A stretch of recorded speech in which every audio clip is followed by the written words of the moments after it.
Isaiah chapter 2.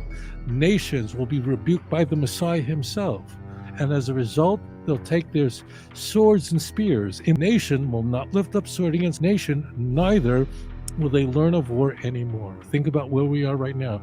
There's a war going on in Ukraine. That means the Messiah isn't here. As the church begins to collect all the ideas that flourished in the Greco-Roman world, the idea that the gods, who were both mortal and divine, were born to virgins, sabotages the claim to Jesus being the Messiah, because in order to be the Messiah, you have to come from the house of David, from the tribe of Judah. And as it turns out, the only way that tribe identity can be conferred, is through a patrilineal line. How do you know? It says so very openly in the book of Numbers, chapter 1, right there, Lemishpachaism, Leveisavoisam, the doctrine of the Trinity, which is adopted in the, let's say, second, third, certainly becomes official in the 4th century, undermines all the subordinate texts in the New Testament where Jesus says the Father is greater than I am. Well, how does that work with doctrine of Trinity? Sabotaging everything they did. And what does the church have to do eventually? Some guy has to make up 1 John chapter 5, verse 7 and 8. When you make stuff up, you then got to insert stuff. You got to play with the manuscripts. You got to alter them.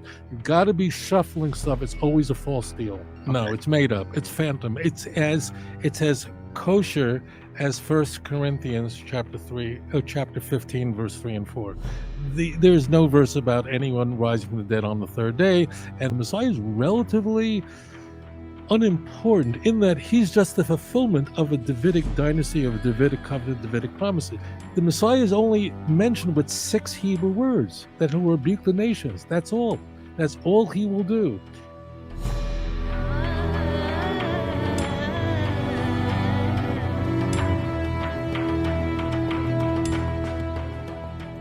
Welcome back to the Gnostic Informant, and you are about to attain true gnosis. And joining me again is one of the crowd favorites, one of the Patreon most requested, Rabbi Tovia Singer.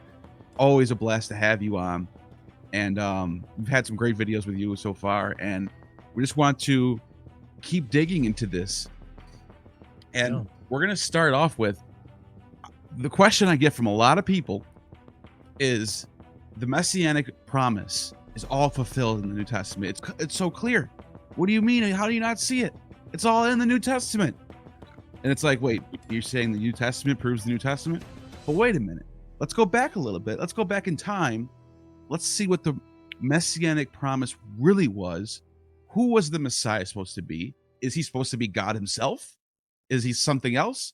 I'm not even going to say anything else. I'm just going to let you tell us the Messianic promise, who's the Messiah and what is he supposed to do? So I'm going to approach this in a way that I've never done before. And I'm going to approach it starting from a very strange path of Paul. Paul portrays the Christian Messiah, Jesus, as a grand mystery.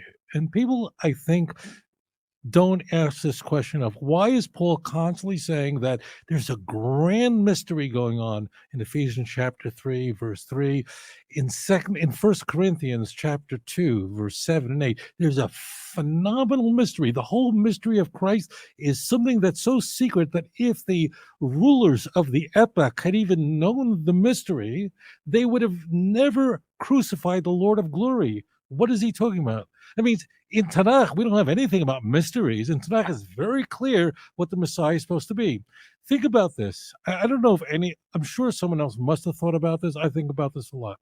Why is Paul, so we're going at this in a completely different angle.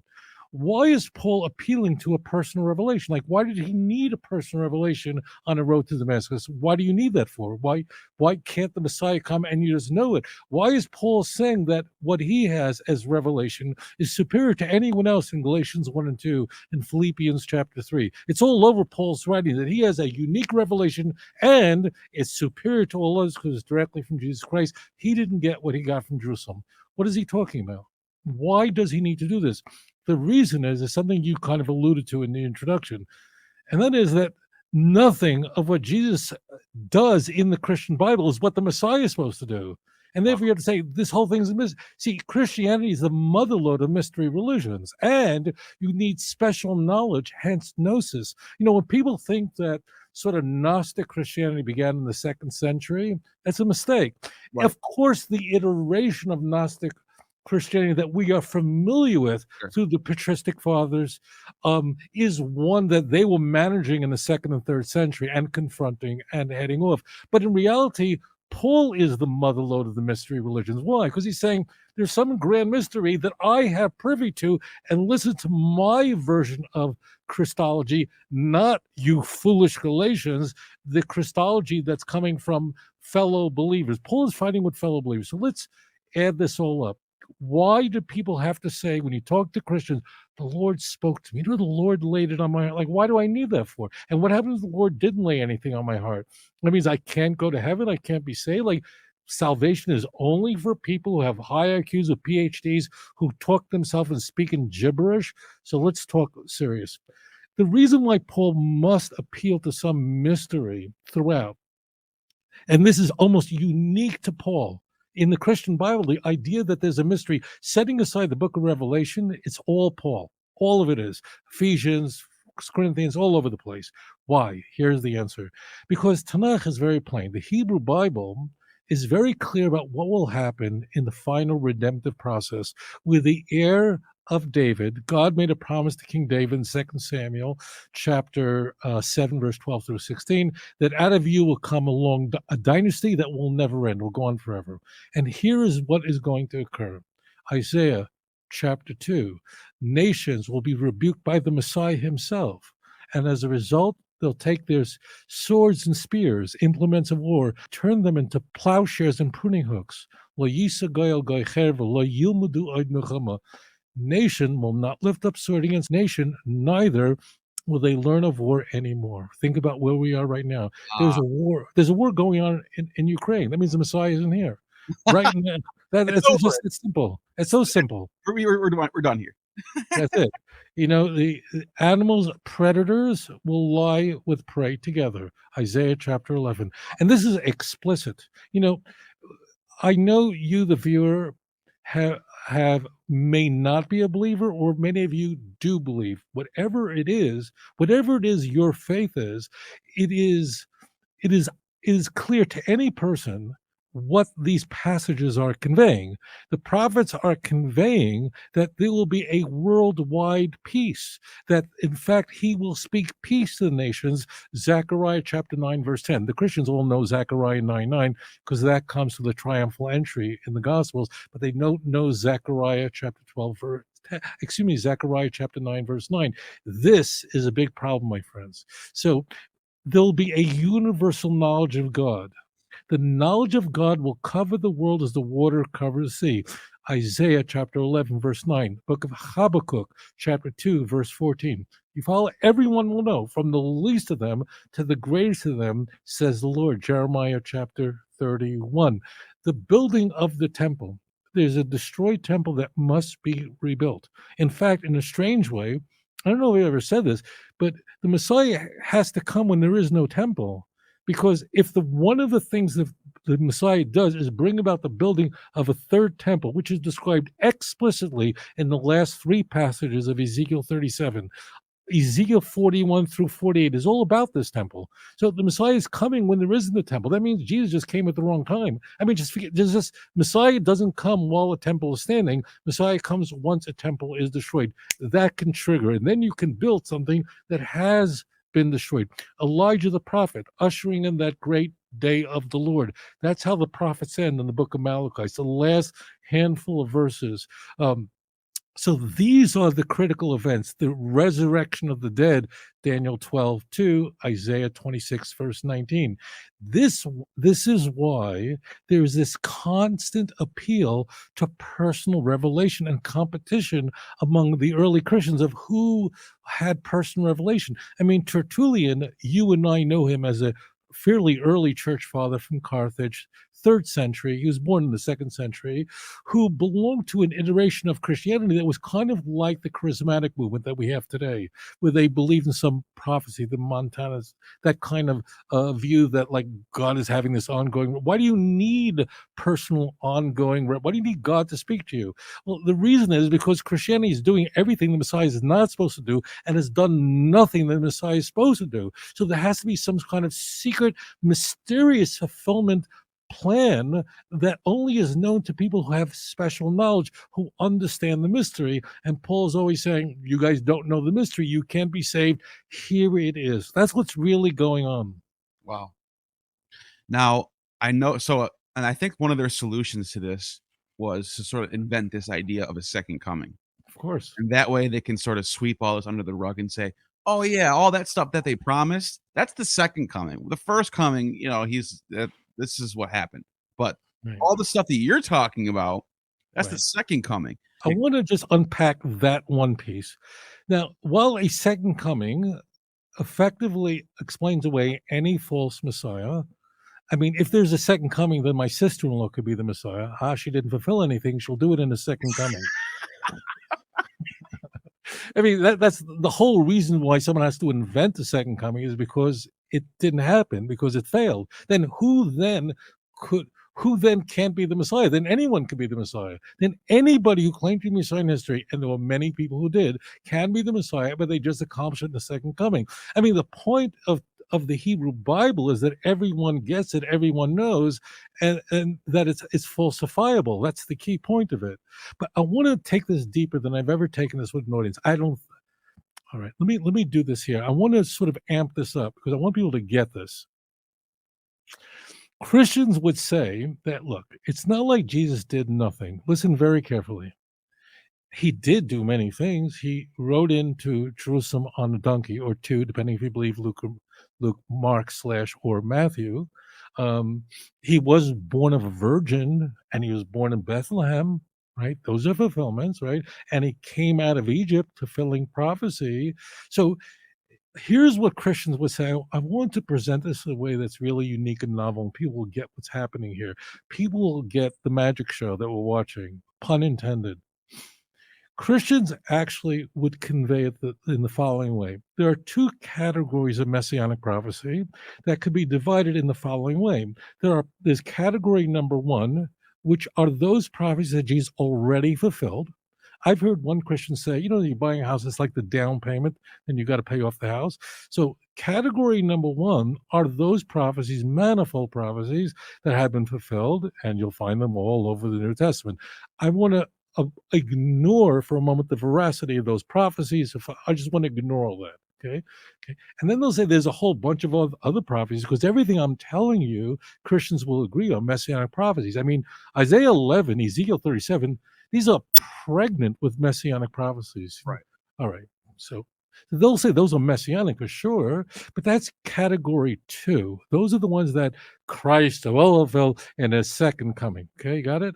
Now listen, think about this is it just a coincidence that all the prophecies that Jesus allegedly fulfilled are not exhaustive and exclusive and are not falsifiable? By sheer coincidence, let's say for a moment that Jesus never rode into Jerusalem on a donkey. I know that sounds ridiculous, but it's possible. Let's just say for a moment, consider the possibility that Jesus was not born to a virgin. Unlikely, perhaps, but it's possible that Jesus' mother wasn't a virgin, right? That would not be unprecedented. I hope this is not too complicated for anyone. Let's say Jesus was not born. I mean, after all, let's say he wasn't born in Bethlehem. Possible, right? The point is, would we know it today? No, we'd have no access to that information. We can't dig up the records on the babies born in Bethlehem in the year 6 BCE or whatever in the year 1. We can't dig it there. It's not accessible. Can we see if Jesus rode into Jerusalem on a donkey, which would mean that's the way people moved around a lot. But would we know it if he wasn't? If he wasn't, but we'd have no access to any of that information. If Jesus didn't rise from the dead, let's just say he didn't. I know it's a stretch. I'm reaching, but it's possible he didn't. Would we know about it today? The answer is no. The nature of messianic prophecies is that they're exhaustive and exclusive, which means when they actually occur, everyone will know it. That's the Oh, key wow. point of it. So, therefore, think about all the things that somehow wind up in category number two. All the messianic prophecies, the ingathering exile, all the Jews return back to the land of Israel, which falls into an independent state under the governance of a man from the house of David, the temple rebuilt in Jerusalem. There's a worldwide peace and a universal knowledge of God and the resurrection of the dead. Well, let me tell you, when it happens, I hope, as a Jew, I hope it'll happen soon. This is probably what's going to happen. People are going to, your wife is going to look out the window and go, honey, he's here. Which Right. means that that's the whole beauty. The beauty of messianic prophecy is that there's no other way to interpret it. It's so clear. It's so crystal clear. There's no need for mysteries and personal revelation. That means Messianic prophecies are already front loaded, pre programmed, set up deliberately so that no one needs personal revelation. That's the whole point of it. The whole point of it is that everyone will get it. Wow. Even, that means whether you're an atheist or not, it doesn't make a difference, but everyone agrees that when those events occur, everyone knows it, everyone gets it. That's the point. The point is it doesn't require personal revelation. Or else why didn't people in the Korean Peninsula have the personal revelation? Why does one guy from Tarsus or wherever he came from, he gets this on the road to Damascus, but no one else did. And other people who apparently met Jesus during their lifetime, they don't even understand it. And Peter was a big hypocrite in Galatians 2:11. That's Right. the whole point of the mystery talk that we find all over Paul's letters, Yep. especially Ephesians 3, especially 1 Corinthians chapter 2. That's the key point of it. And that's what the Messiah is supposed to do. Wow. That brings me then to the next thing I was going to say is that you get this sort of progression of unfolding of who this guy was, and it seems like, for me personally, I think it's responding to the criticisms. So, for example, I'll just give you one example. When the first gospel, when Paul's writing his letters, and there's probably maybe this is some Q document or something, who knows? Mark gets written. When all that stuff's out there, there probably was devout Jews that were like, wait a minute. First of all, he's supposed to be from the line of David. That's not in there. Second of all, he's supposed to be from Bethlehem. He's from Nazareth. None of this adds up. So then you get Luke and Matthew, and they fix all this stuff. All of a sudden, you get these genealogies. Oh yeah, we trace his genealogy all the way back to David. We have it all here. Oh, by the way, the Nazareth thing. He went down to Bethlehem for a stay and stayed at, and then he was born there. That's what happened. Forget about what Mark told you. And then you have this whole thing where Matthew and Luke, their genealogies aren't lined up. So the church says, well, one of them is from Mary, one of them is for Joseph. But that's not what it says. They both say Joseph. So they contradict each other. And I want to get your thoughts on this, but real quick, I just want to say this. If he really was from the line of David, don't you think he would be more, people would know? Why would he be some poor guy living up in Nazareth? Don't you think he would be like somewhere in like Jerusalem, like kind of wealthy? People would know who he is, and he wouldn't just be some random guy from all the way near Syria. What do you think about that? I want to attack this from a different angle, okay? Because think I think this will be edifying for people. Christians have challenged me on this very point, asking the following: so when your Messiah comes, you, Tovia the Jew, I didn't mean that to rhyme; it just happened. All right. So when your Messiah come, like, how will you know these from the house of David? People are like, how will you know? We have these genealogies in Matthew 1 and Luke 3. All right. So this is really misunderstood. It's not like, imagine for a moment there is suddenly world peace because this man will rebuke the nations, and all the implements of war will become implements of agriculture. There will be a ingathering of the Jews to the land of Israel, building of the temple, and Elijah the prophet ushers this in, and the resurrection of the dead, and then people go, hold on, buddy, not so fast. Let me see your identification. Well, you won't need it at that point. The Messiah is going to be a male, Well, you don't need an ID to say that he's a male. You don't need an ID that he's from the house of David. These are facts about the Messiah, but that's not how you know. The way you know is because the events that are supposed to occur in the Messianic age unfold.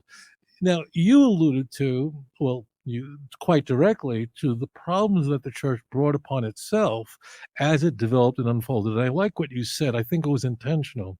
You talked about Paul's letters, the Q source, the Q that are more than 200 passages that are common to Matthew and Luke, but don't appear in the book of Mark, likely older than the book of Mark, maybe older than Paul's letters. And I'll explain. And then you have Matthew and Luke that are further embellished than Mark. And the reason why this is a very important trajectory is because the passages that are in common to Matthew and Luke, but appear nowhere in the book of Mark, Jesus is a teacher, not a miracle worker, likely much more primitive, right? The miracle stuff is in Matthew and Luke. You have all that stuff, but is also in Mark. So that's the key. The key is the church develops. And as Mark Twain said, if you're a liar, you got problems. You got to keep track of everything. But if you're telling the truth, you really don't have to be that knowledgeable. Why? Because you don't have to keep track of everything. So what happens is, as the church begins to collect all the ideas that flourished in the Greco-Roman world, the idea that the gods, who were both mortal and divine, were born to virgins. So once that was adopted in the 80s, it makes it into Matthew and Luke. So that sabotages the claim to Jesus being the Messiah, because in order to be the Messiah, you have to come from the house of David, from the tribe of Judah.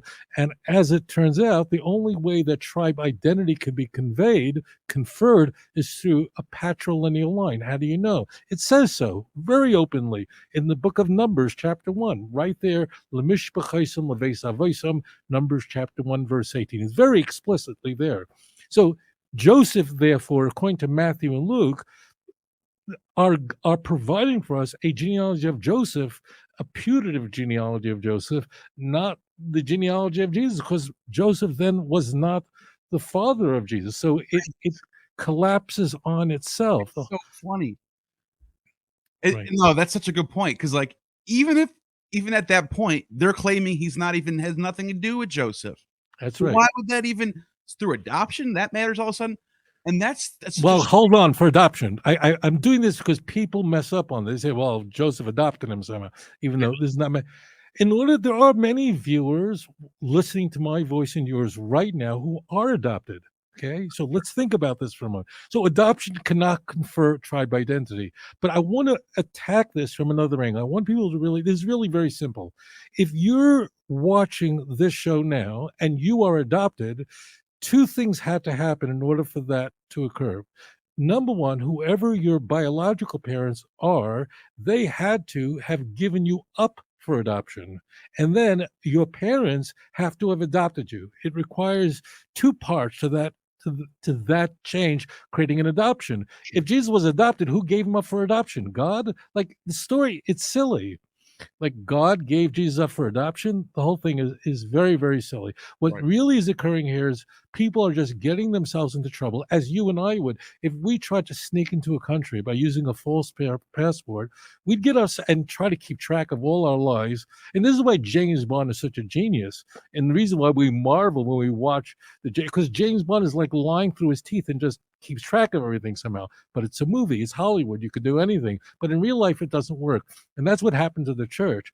In a sense, it just kept making stuff up. It didn't really make anything up. What it kept doing is borrowing, inculcating ideas from the Greco-Roman world, from the pagan world, not just from the East, but also from Egypt, and just reinventing it as the Greeks did. But then it's those new ideas sabotage old ideas. That's why the doctrine of the Trinity, which is adopted in the, let's say, second, third, certainly becomes official in the 4th century, undermines all the subordinate texts in the New Testament where Jesus says the Father is greater than I am. Well, how does that work with the doctrine of the Trinity? It doesn't. So they keep making it up, but sabotaging everything they did. And what does the church have to do eventually? Some guy has to make up First John chapter 5, verse 7 and 8. And if initially that was done in Latin, and that makes it into the Latin New Testaments, and eventually Erasmus is essentially forced to put it into the first publication of the Greek New Testament in the 16th century. So that's it. When you make stuff up, you then got to insert stuff. You got to play with the manuscripts. You got to alter them. You got to be shuffling stuff. It's always a false deal. Yeah, now I want to ask you about this thing that Matthew tries to pull off, where he says, "Oh, by the way, there was a prophecy." And by the way, as far as I know, there's nothing. I've looked the Old Testament. I've looked through all the manuscripts and all the scrolls and everything. I've never found this before. I don't know if you have or anyone has, but it's Matthew says, "Oh yeah, it says that he will be called a Nazarene." Some sort of prophecy about that. Is Right. does that even exist? Is that even No, okay? no, it's made up. It's phantom. It's as kosher as First Corinthians chapter 15, verse 3 and 4. There's no verse about anyone rising from the dead on the third day, and there's nothing about. In fact, it's interesting that John MacArthur, in his commentary, very well known scholar who's contemporary, he's a Calvinist. He says that it says and to fill what the prophets, what they said, the prophet said, right? He said, well, they said it, but it just wasn't recorded in the Hebrew Bible, right? It doesn't exist, but it's very clear that Nazareth's really important because it's so important. Not only is Jesus called Jesus of Nazareth, not Jesus of Bethlehem, but you see how hard Matthew and Luke are, how hard they're working to get Jesus to be born in Bethlehem, and they use two different convoluted plot devices to make that possible that have Yeah, that contradict each other. So Nazareth is really important because they're like, why not just have Jesus born in Bethlehem and have him live in Bethlehem? Why do you need Nazareth? Why right. not dump Nazareth? Like what? And But yes, that's invented. what's interesting about that is when you the earliest source we have of Nazareth or anything related to Nazareth, it comes from Pliny the Elder. Right. It's like the late 70s. So this is already a whole generation later. But he calls it something different. He calls it the Tetrarchy of the Nazarenes. And he says it's in Kol Syria. He didn't say Israel. He doesn't say, he says it's in Kol Syria. He literally tells you where it is. He also doesn't know who Jesus is. He never mentions Jesus once. Right. Doesn't even know who Right. he is. And that's all the way in the late 70s. Right. Which So is it's kind of like if this guy was really out there pulling miracles left and right, you would think someone like Pliny the Elder would add him in his encyclopedia, but he doesn't. right. That Right. tells you a lot right there. That to me, that was actually one of the most shocking, revealing things I had when I found that out. I was like, wait a minute, Pliny the Elder doesn't even know who he is. Whoa, take a step back here. But anyway, that's a whole other topic because I wanted to ask you about this Zechariah thing, where the Zechariah has this sort of passage about this high priest named Jesus or Yeshua and the governor Zerubbabel. They're coming back from Babylon, building the new temple, and he calls them the two chosen, anointed, whatever it is. I know that the Greek's different than the Hebrew, so I want to get your thoughts on what this is and what this means messianic wise. So there is a messianic prophecy, but the key point is that Zechariah is telling us that in the final redemptive process, there will be two houses. Now, I just want to hone in on Zechariah. What's going on at the time of Zechariah is it's the Persian Empire. He's only one of three prophets who lived during this very end of the prophetic period, him, Haggai, and Malachi. And what's going on, there are two leaders among the Jewish people. One of them is Yehoshua ben Yehotzadok, and he is the high priest, the nephew of Ezra, as it turns out. And you have a man named Zerubbabel. Zerubbabel is from the Davidic dynasty, he's from the Davidic house. And these are the two leaders. So you have the person who's high priest and leader. Zerubbabel never becomes king, but he's kind of a governor. And the key that Zechariah is conveying that one day in the future there will be the branch, and you'll have two thrones set up. One of them reserved for the king, from where he will rule, and the other for the high priest. And then Zechariah tells us, and there will be a one. I'm like translating this in my head. There will be Atza Shalom. There will be the Atza Shalom. There will be an advisory of peace. There will be peace between the two of them. That means they will get along because in the past, the priesthood, which had a very important spiritual leadership role, conflicted with kings. In fact, we had a king like Saul who killed a whole bunch of priests. So they didn't get along very frequently. Two power sources, one centered in the temple, one of them centered in the governance of the whole land. So if there'll be a governance of peace between them, according to Christianity, Jesus is both king and priest. It's the same person. Does mean the person suffers from multiple personality disorder? But this is where, again, Christianity gets itself into trouble, because you have a book like the Hebrews that's seeking to convey that Jesus is everything. He's higher than the angels. He's higher than Moses, higher than Right. Joshua. He's high, and he is the high priest, according to the order of Melchizedek. So, and he's king, and he explains he's not a priest according to the Aaronic line, which I'm from, but according to the line of Melchizedek, well, who has no father or mother apparently. So this is all so ridiculous. Like, who is Pharaoh's mother and father? I don't. If you'll ask me, I'll explain this further. The point is, this is Hebrews. Hebrews is Paul amped up. It's Pauline, but way amped up, far more sophisticated than Paul, and very, very cogently set out. Yeah. And so that's where it comes from. So Christians are anchored, are stuck. As a Muslim scholar once said, they're stuck with the Hebrew Bible. And as a result of that, they can't get out of this, because it can't be, there'll be peace between the priesthood and between the king, because if you're saying it's the same person, what are you talking about? Why are there sacrifices coming back? Every Christian has to answer this question. Why is the third temple going to have a sacrificial system? It's clearly there. Why is the Messiah himself, who's called the Prince, going to bring a sin offering on behalf of himself and the nation? Why? Why is he going to do that? It means if Jesus is the final sacrifice, see, nothing works. This is the deal. The deal is that the moment you alter something in the algebraic equation, the whole thing collapses. Why would the prince be bringing a bull for a sin offering in Ezekiel 45, verse 20 and 22? I mean, please look it up for yourself. Please don't take my word for it. This is the Messianic age. This is where all the 12 tribes are back, which is a part of the Messianic prophecy.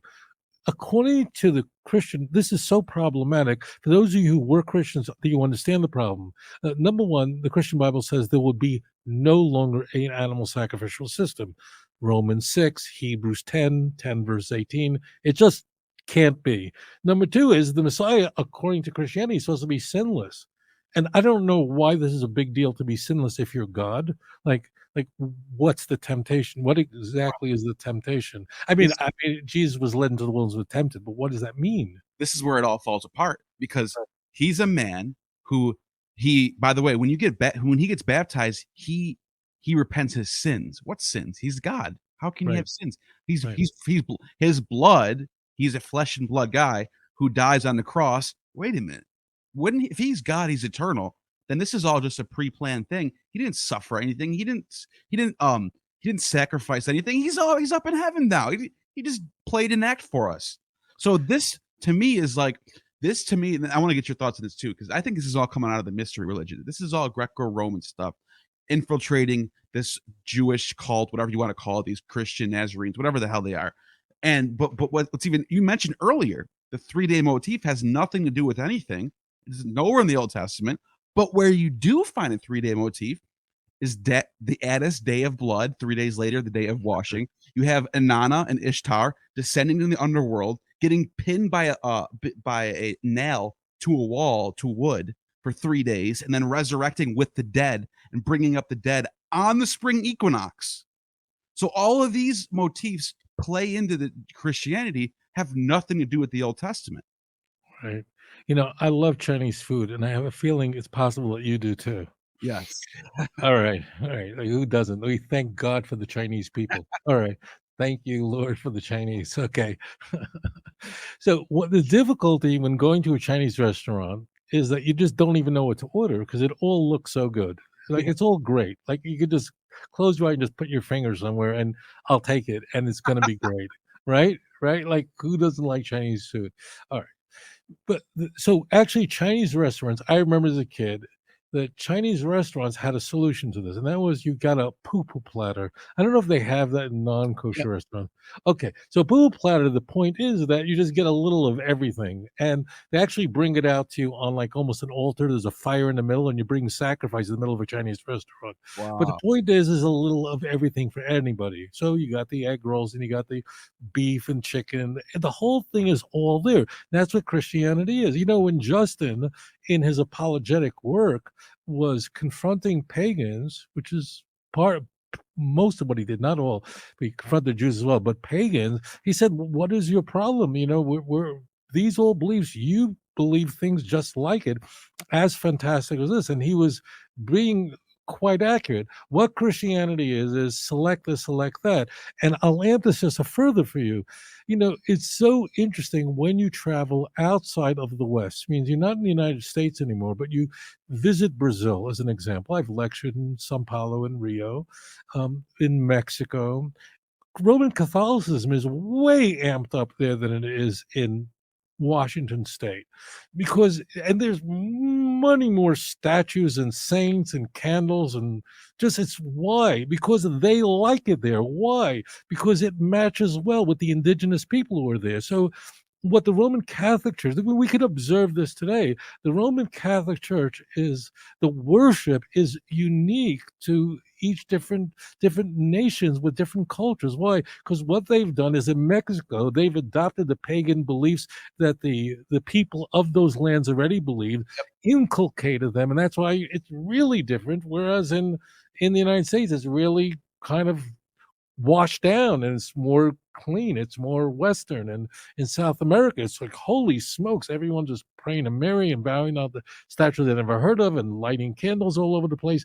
That's what happens. So Christianity just evolved. You want it, we'll bring it to you. You want to worship Mary because you need another intermediary, and Jesus is not the only intermediary? Fine, we'll bring her in. You want saints too, we'll bring it in. It's keep placing these intermediaries between the God and man. And now in Timothy, it's Jesus Christ, and the Catholic Church. Well, we'll give you more, as many as you want.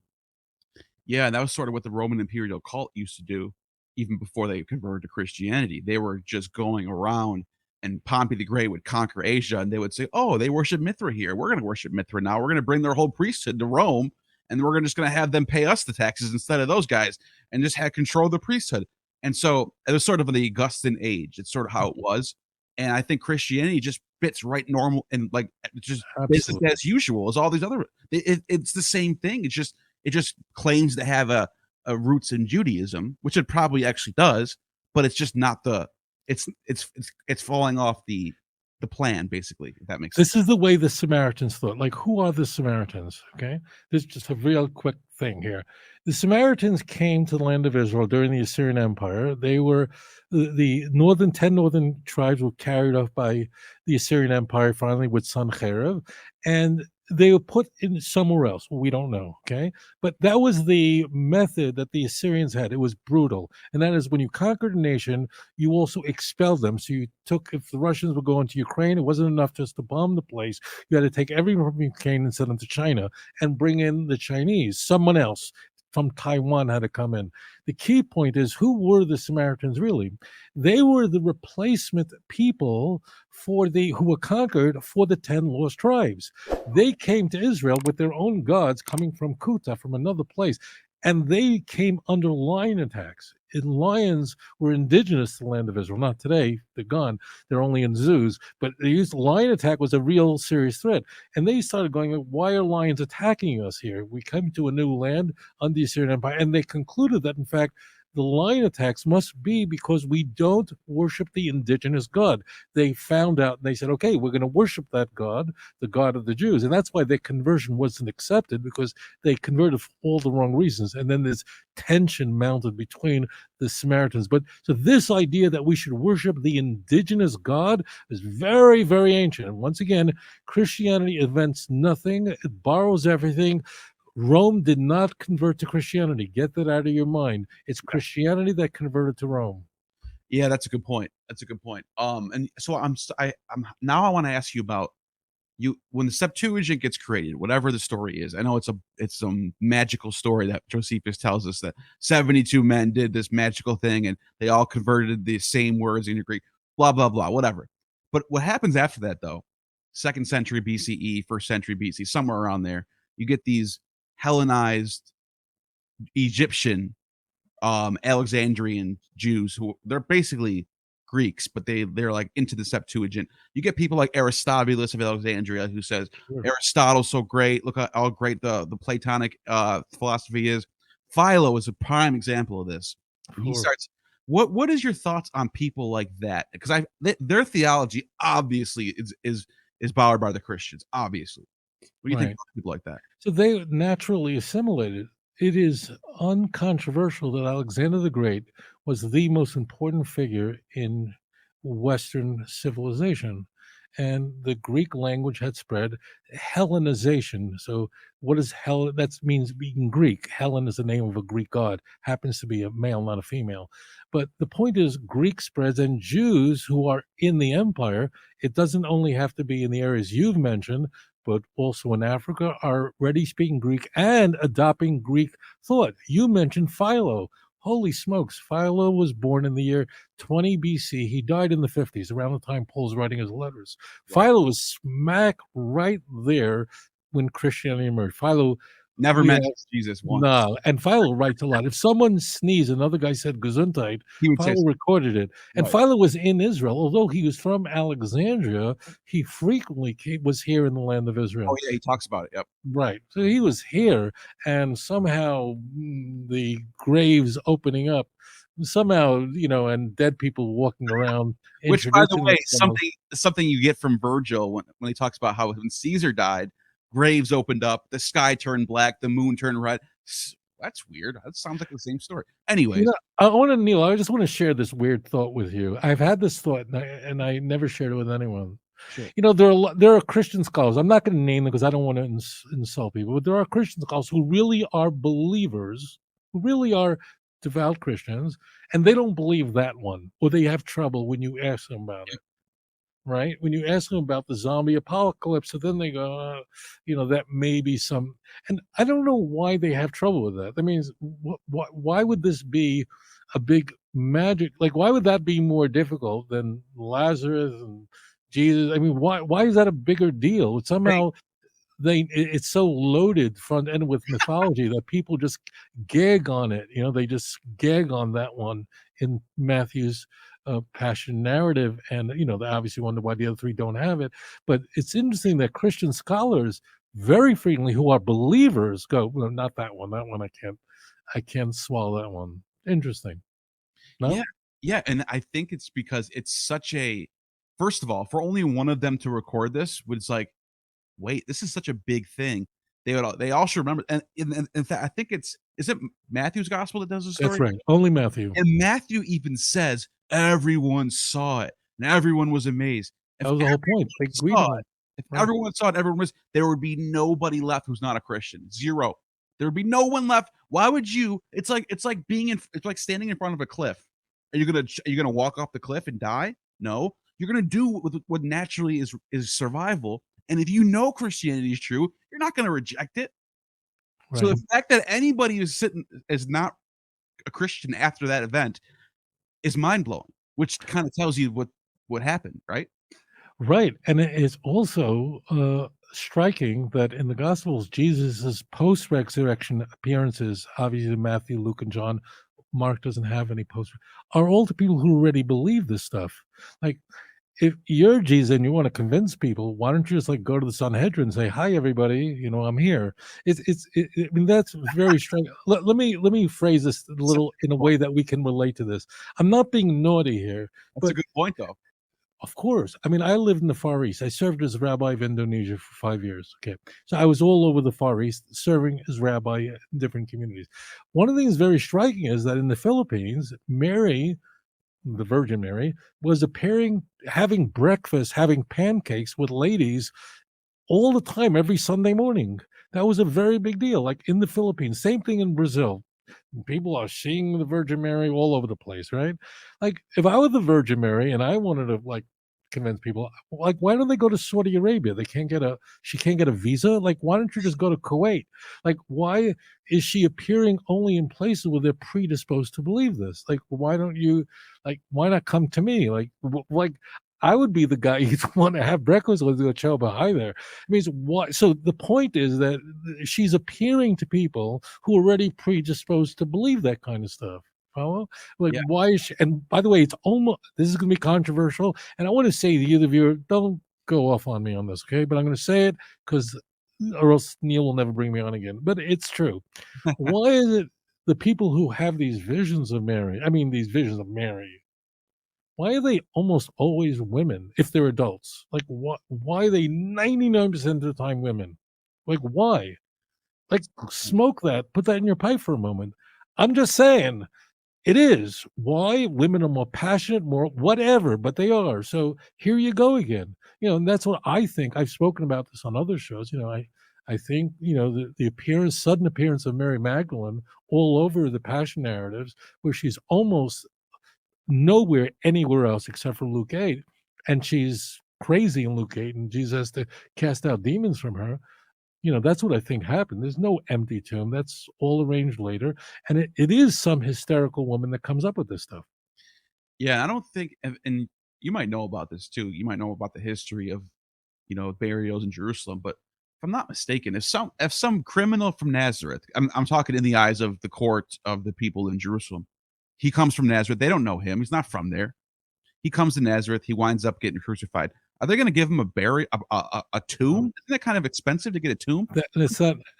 Well, the way the Christian Bible attacks that by saying there's actually a rich guy who provides the tomb, or Right. otherwise he wouldn't. Comes out of the blue, out of nowhere. Just Right, yeah. very conveniently, and these got a rich guy. Well, but I can't, attack that. The key point is that people who were crucified, besides being the worst possible execution anyone ever came up with, is you were also deprived of a burial. Right. I mean, the whole point was that after you died, it's not like you got to be buried anywhere, but you were put into your body was eaten by vultures. I mean, we have material on this. We were eaten by scavengers, and then your body was tossed away. That's the whole point. And what's very transparent here, guys, listen up very carefully. In Mark and Luke, John repairs this. John has Nicodemus, who I believe is a phantom character that John came up with, but Nicodemus, Joseph of Arimathea, taking care of the spices before Jesus is buried on Friday. Okay, so John locks that one up, but he's correcting for something, and he's correcting for what you find in Luke and what you find in Mark, and that is that women come to anoint. It means, why are they going to the grave Sunday morning? Why? Like, I'm sure you have lost people. You've gone to funerals and burials in your life. Nobody goes back 3 days later. And why'd you go back? Because what? That is really weird. You're right. To anoint a body? Why would you anoint? Like, where in the Bible is Jesus anoint bodies or add spices? That's Are we Egyptian. cooking? Are we cooking chicken soup here, or is this a burial? Like, why do you need spices? Now, this is not out of nowhere. As I said, Christianity didn't invent anything; they borrowed everything. So the problem in the ancient world is no refrigeration. No refrigeration means that the body would smell because decomposition begins immediately. So it was a practice to have very strong spices buried with the body so that during the funeral procession, the body wouldn't smell, which was considered a bezoyan hametz, was considered just not really appropriate, right? But the whole point is to get the body in the grave and have no smell from the body. So that's why spices were put there. They actually had all sorts of methods of different types of spices that would be burnt. The smoke would carry the smell further, so the body would not stink, frankly. Right. But why would you, once the body's in the ground or in a tomb, whatever it is, the problem is solved. You don't need to put spices in 3 days. I mean, what would a dead body look like? That is such a good point. Oh my! I Right. never thought about that. Now, I just this is totally separate from this, but I just thought about this. This is a big deal. The idea of the Messiah is that he's God's anointed. Can God be God's anointed? I'll amp that up. We'll go higher. Let's go really high here. Not only that, the Bible explicitly says in Isaiah 11, which is about the Messiah, uncontroversial, that the Messiah will fear God. Please look at Isaiah chapter 11, verse 2 and 3. I mean, literally says he will be filled with the fear of the Lord. And verse 3 is, the King James, I think, has it, he will be quickened in that Jacobean English. He will become quickened in the fear of the Lord. Well, like people who fear themselves are put away in institutions. I mean, it's very clear that the Messiah fears God. He's not God. God doesn't fear himself. And God does give the Mashiach honor and so on. That's because he doesn't have it. God doesn't have to give God anything. So this is very clear in Tanakh that the Messiah fears God. One other point I should say about the Messiah, this I think everyone will miss. There are hundreds of messianic prophecies contained in hundreds of passages in the Hebrew Bible. No more than a handful of them about the Messiah himself. Almost all of them, not all, but the vast majority of them are about the Messianic age, how the world will be transformed. The Messiah is relatively unimportant in that he's just the fulfillment of a Davidic dynasty, of a Davidic covenant, Davidic promises. That's all he is. In Isaiah 2, those first 5 verses, which are like so famous that they made it onto the Isaiah wall on First Avenue in New York and 42nd Street, the Messiah is only mentioned with 6 Hebrew words that he'll rebuke the nations. That's all. That's all he will do. So if the Christian Bible, conversely, in contrast, is all about Jesus, talking about Jesus, look at Jesus, Jesus, Jesus, Jesus, Jesus, Jesus. The world transformation, very, very, very little. So that should strike people like, what is this all this Jesus talk when you go into a church, hearing it 400 times? That doesn't match anything that we encounter in the Hebrew Bible. Yeah, that's such a good point. And this idea that it just falls apart. It doesn't make any sense. And I'm not just trying to be like unfair here. Like literally, this doesn't pass logic 101. The Messiah let me make it sense to you. Give me a chance to do this. Sure. Who's your biggest critic? I'm not talking to you personally. I'm talking to you, the viewer. Look in the mirror, right? I mean, when you've made mistakes in your life, I say to you, the viewer, where was your self-esteem at the time? Probably not very high. Probably the worst decisions you've made in your life is because you felt like you were worthless, and therefore you dated all the wrong people because you didn't think you could do better. So imagine a religion that can say this to you, that in fact, I affirm every pain that you have, that you really are a sinner, you really are worthless, and there's nothing you can do to save yourself. And the reason you've messed up in your life is because you're hopeless. You were born in sin. In fact, you were infected by the original sin. But there is one man, he'll never betray you. I know you've been betrayed by others, family members, spouses have betrayed you, but Jesus will never betray you. That's the heroine. That's the heroine. That's where Christianity goes right into the vein. The reason it's not, that's how I got into it too. It's not an edible where it takes an hour. It's right in the main. It's right in the vein. I don't mean to cut you off, but this is the kicker. This is like this whole entire conversation ends here, and it's in the Gospel of Mark, and it says in Mark 10:17, and when he was gone forth into the way, there came one running and kneeled to him and asked, "Good master, what shall I do to inherit eternal life?" And Jesus says to him, "Why call me good when there is none good but God?" And then he tells him, do the commandments. Don't commit adultery, don't kill, don't steal, don't bear false witness, honor your mother and father. He tells him the 10 commandments and then says, just love God, love your neighbor, and that's how you get to heaven. That's what he literally says. He doesn't say, follow me. He doesn't say, I'm God and do what I say. He doesn't say anything like that. In fact, he says he's not good. He's a human sinner. He needed to be baptized, and there's no one good but God. He literally separates himself from God in that passage. And then that's when the new gospels come along and have to fix that, because it's such a grave error, because they want to make him like a mystery religion God. They want to make him Dionysus. So yeah. And that story doesn't comport with Paul at all, because the Pauline theology, because the guy responds and says, but Master, I kept all the commandments since I was a child. And Jesus didn't go, wait, it says in Romans that no one can do that. So no, you haven't. Right. Well, that's what happened. The fellow, the rich man, returned. We find this in the Gospels. That the rich man said, but I kept all these commandments, like not committing adultery. Jesus doesn't go, no, no, you can't. No one can do it. He doesn't suddenly come Ray Comfort and the street preacher. Like, Right. why doesn't he do a Ray Comfort on him? No, he That's does. So, funny. and then Jesus goes, okay, here's what you need to do. So the guy has accumulated a lot of stuff. He said, I need to sell everything you have and give it away to the poor. So what Jesus does is he then creates a new commandment that doesn't exist, which no one's going to do. And then the men walked away, all shook up. So it's interesting that repeatedly the Gospels don't care about Pauline theology, even though that same chapter, Mark chapter 10, will later on in verse 45 speak about Jesus being our ransom. He's the only thing that could save you. So it's not that Mark did not adopt vicarious atonement. He very much did, That's true. as we find in Luke 20.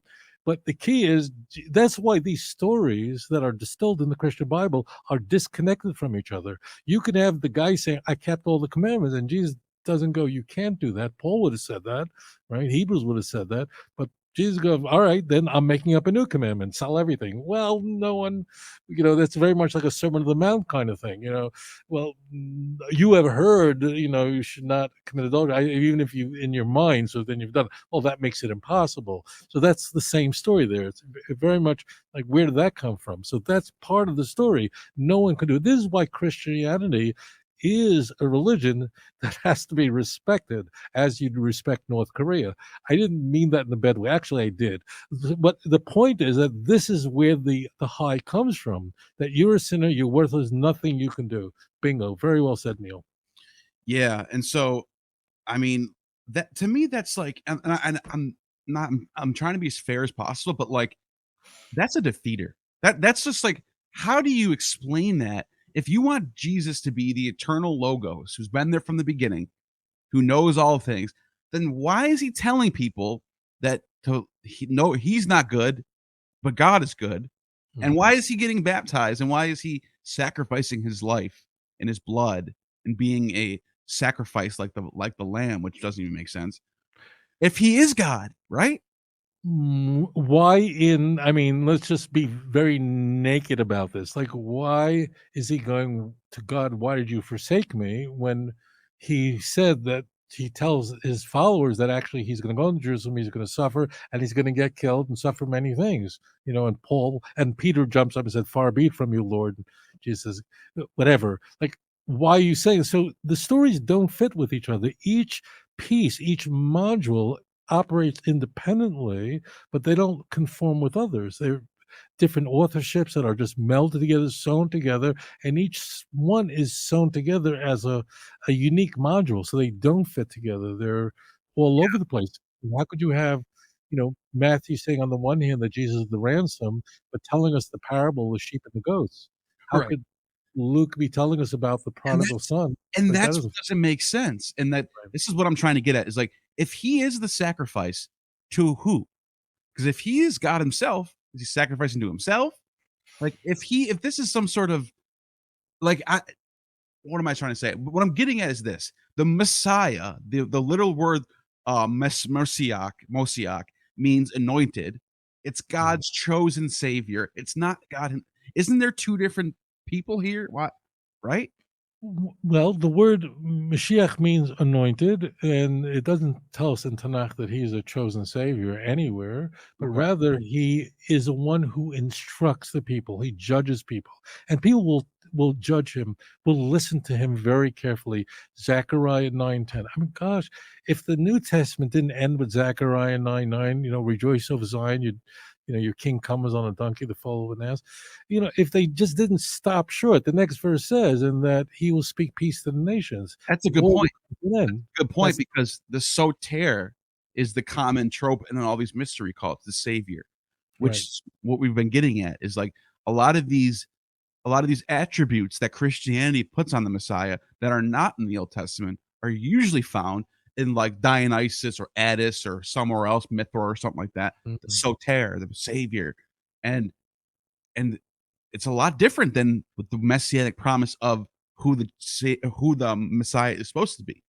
But It's this right, God man Greco-Roman idea, like just sort of imposing itself on top of these Jewish messianic prophecies. right.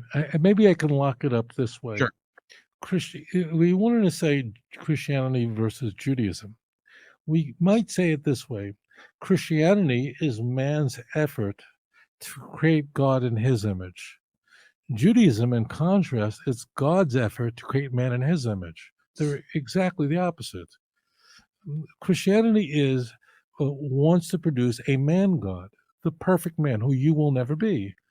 The message in Judaism, the Messiah, is relatively unimportant. He's certainly going to come, but Right. the point is, it's about God, and that's why if you like, no one would read the Hebrew Bible and go, "I think I should worship Abraham." As much reverence as you have for Daniel, this lovable person, but you would never worship Daniel like that. No Jew ever did such a thing because you'd be put into an insane asylum. It doesn't make sense. Now, whereas we know the doctrine of the Trinity was developed in the second, third, and fourth century, but we could read the Christian Bible and go, "Oh, I see where this is going. Where this is going." I mean, it doesn't surprise us. Interesting point, incidentally, is that the point you raised was very much on the mind of Tertullian, who we mentioned earlier, the church father from Carthage. In that Tertullian's shaping the Trinity, to come up with the word Trinity, what motivated him? What motivated him was the modalism that was rampant, the Sabellianism, the notion that Jesus was just a different mode as the Father, which means that the Father suffered.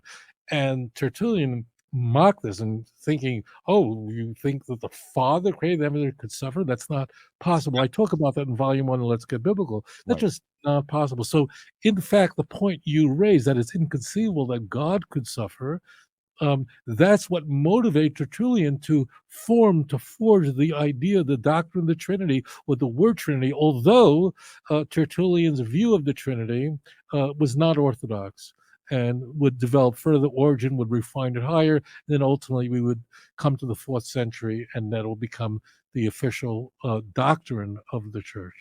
Absolutely. That is just that to me, that's case closed. I mean, I don't know how you can get around that. That's just it defies logic completely. And why would Christians argue about it? If what we're told by missionaries that the doctrine of the Trinity is explicitly in the Old Testament and New Testament, they say this all the time. I know. If I am making this up, please stop watching me. Right. Okay, just shut this down. You know I'm not making it up. Yep. So Christians say that the doctrine of the Trinity is explicitly in the Old and New Testament. Okay, certainly in the New Testament. Okay, well, if that's the case, then why were Christians arguing about it so much? Like, they didn't argue about the virgin birth. There were no ecumenical councils convened to decide whether Jesus was born to a virgin or not. Why? Because it does say it openly in Matthew and Luke. It really does. The reason why Christians were fighting and killing each other over the nature of the deity of Jesus, because it's not in the Christian Bible. I mean, I encourage people to just Yeah. contemplate this. That's why they were fighting. And check this out. And this is the last thing I'll say because it's even worse than that. The only verse that even gets close to a Trinity in the New Testament, obviously not the Old, but the only verse that comes close to there being a Trinity is First John 5:7, where it says there are three that testify. But this is the crazy part. There's no ancient Greek manuscripts that have this added verse that these three are one: the Father, the Word, and the Holy Ghost. It turns out that this verse shows up in the mid 13th century Greek. It doesn't even exist. And you could look through any of the manuscripts that are out there. It's not in there. Which means Erasmus refused to put it in his first yes. go around. He said, I don't see it in any Greek that was in Latin manuscript. I don't see it anywhere. And people were accusing him of Erasmus was a real genuine scholar. Right. And I mean, first class scholar and Roman Catholic. And he said, I'm not finding now he didn't have many manuscripts to work with. I mean, imagine if he had all the manuscripts we have. I mean, what did he have? I mean, he had from Basil, he had so few manuscripts that he was working with that he actually didn't have manuscripts till the end of Revelation, and he had to borrow manuscripts, or he got them from Reuchlin, Or there was some parts he had no manuscript to. He actually had to back translate Latin. But the point Right. is exactly correct. Erasmus is confronted by, he said, just show me a Greek manuscript, and one was tailor made for the occasion. And in the second publication, that's where we find the Johannian comma that you're referring to in 1 John 5:7. Why was it added? Because it wasn't there. Absolutely correct. And that is just tells you what you're dealing with, what type of church this is, what type of institution, what type of religion this is, that they have to pull things like that off to make their points. Right. Right. Exactly. But that's what happens when I know it sounds condescending. I You know, know. I wish I didn't like Christians, but I care about them Me very too. much. Me too. Me too. And because I care about them, like, right. So that's what happens when you have an evolving theology where you're changing doctrines. You have problem with all the relic of your past. You have well-documented texts in the Christian Bible that portray Jesus completely subordinate to the Father. You have to rework all that, and then if you can't find anything, just make it up. Yep. And this is the last thing I'll say. I like Christianity. I do. I like the religion, but it needs to be honest about what it is. It's a Greco-Roman mystery religion. It's not the true Judaism. It doesn't fulfill Judaism. It's a totally separate religion. And if it actually, which is this will never happen, but if it actually admitted that, I would love Christianity. Just be in your own lane. Like, don't be like, oh, the Jews are the problem. You get a lot of anti-Semitism coming out. Look at the whole entire medieval Catholic Church and Inquisition trials, all the horrible things they did in the name of con- thinking that their religion was the true religion. You know what I mean? You know, I'll say this. I'll tell you a story, a very quick thing. I experienced a lot of anti-Semitism as a kid. I mean, just nonstop in Brooklyn in the 60s and 70s. It was just unending. I was thinking this week about running away from Anthony. I don't know. He was definitely a Roman Catholic kid. Anthony, I guess he was Italian. What do I know? And Anthony was running after me with some big thing that he wanted to beat me with. And I was just a little Jewish kid running away from Anthony. And I didn't know where this was going because he was much bigger and faster than me, and I was in a lot of trouble. So he's running after me in Borough Park, Brooklyn, with this big thing. I think it's something that's a little cardboard thing to beat me with. And suddenly the mother screams out, his fat mother screams out, Anthony, at the top of her lungs, stop, get inside. Okay. And Anthony stops pursuing me and turns around and goes back home disappointed that the mother caught him. So the thought that came to my mind at the time was, holy smokes, like his mother, like saved me from this. Like, I don't know what would have happened to me if Anthony's mother. So, and what will happen to me as I grow up and I'm an adult and Anthony's mother is not around to stop Anthony anymore? What does my future look like living in a Christian world such as this? That was my thought. And thank goodness I had Anthony's mother to rescue me. What will happen when I don't have Anthony's mother? There's no one to stop Anthony. But then subsequently, I began to think about this. Why did Anthony hate me? Why did he call me a Christ killer? What He didn't invent that. He wasn't born that way. You're not born a bigot. That came from the home. So Yeah. really, I thought of Anthony's mother as my savior at that moment. I thought, thank goodness for his fat mama saved me. But then I realized, where did he pick up this stuff? Where would he come up with this kind of stuff? From his home. He didn't invent this. And that was the point. Christianity breeds this stuff. It breeds it because of the storytelling in the Gospels of how the Jews are portrayed as the enemies of God, as the worst people who know the truth and deny Jesus anyway. And when the Roman soldiers say, hey, Jesus rose, that means he's gone. The priests and elders didn't say, "Oh, okay, I guess we'll become Christian." They said, let's bribe you. Would you say that you fell asleep? The Jews are constantly conniving, evil, and that's where you get the protocols the elders design, all the anti-Semitism. It's bred in the New Testament. So in order for Christians to change their way, they have to jettison the entire Christian Bible. Yep. I mean, Hitler himself had, I'm a true Catholic and I'm following the way of Jesus, who is the real fighter of the Jews. That's in Mein Kampf. Like this ideology can have major impact and major hate coming from it. I And read through Mein Kampf twice because I quote it in my books. Okay, so I say if you think what Neil is saying is sort of like is mischaracterizing, please go online. You can get Mein Kampf online check free. it out for yourself. Please just do Control F. That's a search, okay? And just look for Jesus or Christ. Just do that, okay? Yep. None of it is going to be. All of it is going to be favorable. It's not what you're being told.